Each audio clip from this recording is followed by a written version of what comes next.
Sudan military విమానం మంగళవారం నాడు ఓండుర్మాన్ నగరంలో కుప్పకూలింది. కనీసం 46 మంది ప్రయాణికులు మృతి చెందారని స్థానిక మీడియాలో వార్తలు వచ్చాయి.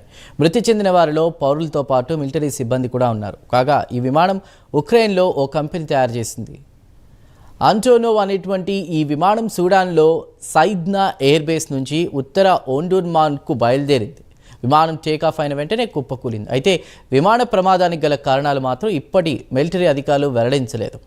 ప్రయాణికులు చనిపోయిన విషయాన్ని మాత్రం నిర్ధారించారు. కాగా సూడాన్ హెల్త్ మినిస్ట్రీ మాత్రం మృతదేహాలను ఓండుర్మాన్ నగరంలోని నావు ఆసుపత్రికి తరలించామని తెలిపింది. గాయపడిన వారికి ఈ ఆసుపత్రిలో చికిత్స చేయించి పంపించామని తెలిపారు.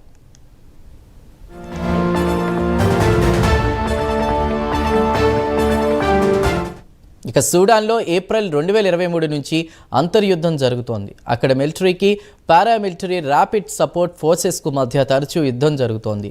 ఇరువురి మధ్య కొనసాగుతున్న యుద్ధంలో సూడాన్ పట్టణ ప్రాంతాలు పూర్తిగా ధ్వంసం అయ్యాయి. కాగా సూడాన్ మిలిటరీకి పారామిలిటరీకి ఆధిపత్య పోరు కొనసాగుతోంది. వీరి పోరులో సామాన్యుడు నలిగిపోతున్నాడు. సూడాన్లో ప్రస్తుతం సామాన్యుడిపై అకృత్యాలు, మహిళలపై మాస్ రేపులు విచ్చలవిడిగా పెరిగిపోయాయి. ముఖ్యంగా డార్ఫర్ రీజియన్లో ఉన్నటువంటి విధ్వంసకాండ విపరీతంగా పెరిగిపోయింది. అయితే ఇటీవలి కాలంలో ఇరు వర్గాల యుద్ధం మరోమారు ఊపందుకుంది. సూడాన్లో పలు రీజియన్లలో పారామిలిటరీపై మిలిటరీ పట్టు సాధించింది. రాజధాని ఖార్టూమ్లో మిలిటరీ దళాలు తమ పట్టును బిగిస్తున్నాయి.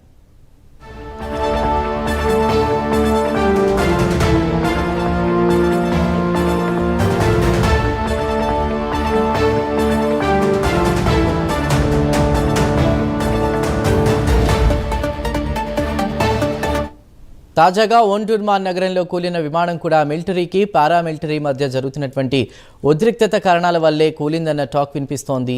ఇరు వర్గాలు ఒకరి ఆస్తులను ఒకరు ధ్వంసం చేస్తూ పోతున్నారు. కాగా దక్షిణ డార్ఫర్ నైలో కూడా మిలిటరీ ఎయిర్ క్రాఫ్ట్ను పారామిలిటరీ కూల్చిందని సూడాన్ ఆర్మీ ఆరోపిస్తుంది. కాగా సూడాన్లో జరుగుతున్న అంతర్యుద్ధానికి సుమారు 24,000 మంది అమాయక ప్రాణాలు గాల్లో కలిశాయి. సుమారు 1,40,00,000 మంది నివాసాలు కోల్పోయి అంతర్జాతీయ ఎయిడ్పై కాలం వెళ్లదీస్తున్నారు. అయితే ఎయిడ్ సెంటర్కు వెళ్లి మందులు ఇవ్వాలన్న రోడ్లపై ప్రయాణాలు సురక్షితం కాదని హెల్త్ వాలంటీర్లు వెనుకంజ వేస్తున్నారు. యుద్ధంలో గాయపడి వైద్యం కోసం వేలాది మంది ఎదురు చూస్తున్నా వారికి మాత్రం మెరుగైన వైద్యం అందడం లేదు.